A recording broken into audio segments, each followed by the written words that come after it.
Coach, obviously the boys team getting a lot of attention, ranked number 7 this week in Max Preps, but maybe people have overlooked the success of the girls program's had. 13-2 right now, undefeated in skis of play, and you're doing it without your senior leading scorer, 1,000-point career scorer, Amelia Green. First, talk a little bit about how tough it is, not just for what she does on the court, but to lose somebody that had been so invested in the program for so long, and Amelia Green. Well, Amelia's been a key for the program for about, this will be the 5th year. So she came in as an 8th grader, bared the load as a leading scorer. She just came out and gave it her all.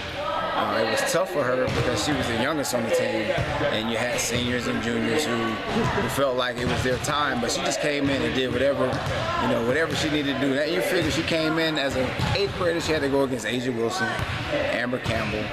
That's back when Carter Newman had a tough team, Augusta Christian had a tough team, Ben Lippman was tough. Our first year we finished dead last in the region. And that was our 8th grade year. So to come back the next year, our freshman year, we finished 2nd in the region. And it was all on her back. Then the next year it was 2nd, and then we went 1st. And now we're pretty tough contenders so far. So she had a lot to do with the resurgence of Hammond's program. She really believed in what our coaches were implementing. She believed in the system. She stuck it out with some girls. It said it was a little different than what I'm used to. So Amelia, her leadership, her commitment, it goes a long way. Even though she's injured now, she's not at rehab, she's at practice, she's in the weight room. She's pushing the girls. Even when she was hurt, we had to periscope her in to practice. So she was watching live practice, and she'd break the team at live practice. First game at Heathwood, she was in the locker room watching via periscope live. She's tuned all the way in. You hate it for a young lady to give so much and to be so dedicated to the sport and to her school, to have to end her senior year with an injury as such.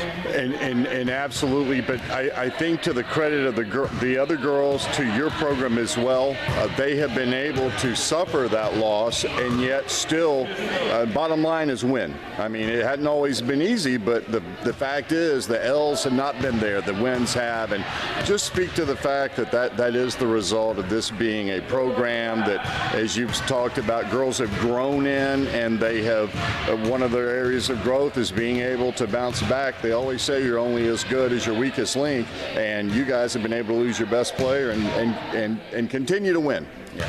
Well, offensively, we figured it would be tough to replace 16, 15 points. The leadership is tough to replace. That's the toughest thing, because then it fell on some younger kids who can play, who can produce on the court, but the leadership part they haven't quite figured out.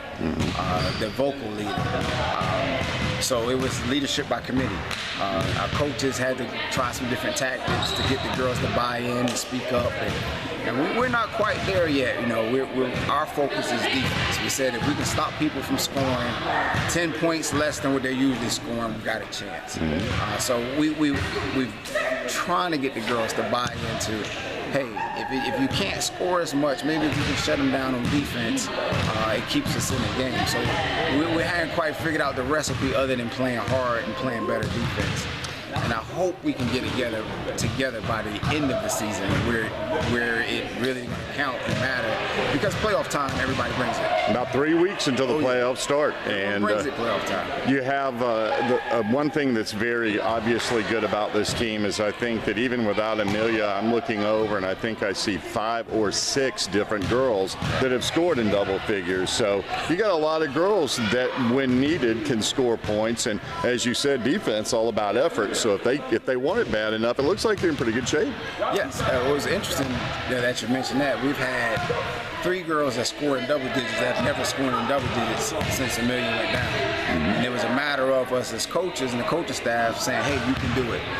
Over and over in practice, you can do it, you can do it, you can do it. And we played against Great Collegiate. We had Morgan Walker and Anna Felder both come out with double doubles. That was unprecedented since we've been here. Morgan had 17 and 16. Anna had 15 and 11. I was like, where do you see that at in high school basketball?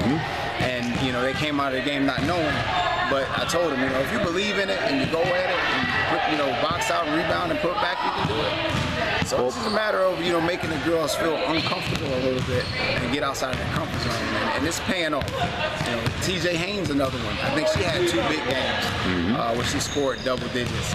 And, it was like forcing her to shoot and say, take your open shots, your team needs you. And she bought it. Right. Well, you've got next up Ben Lippen at Ben Lippen tomorrow night, and we plan on being there, so we'll look forward to catching up with you and a couple of the players after the game. Thanks, Coach. Thank you.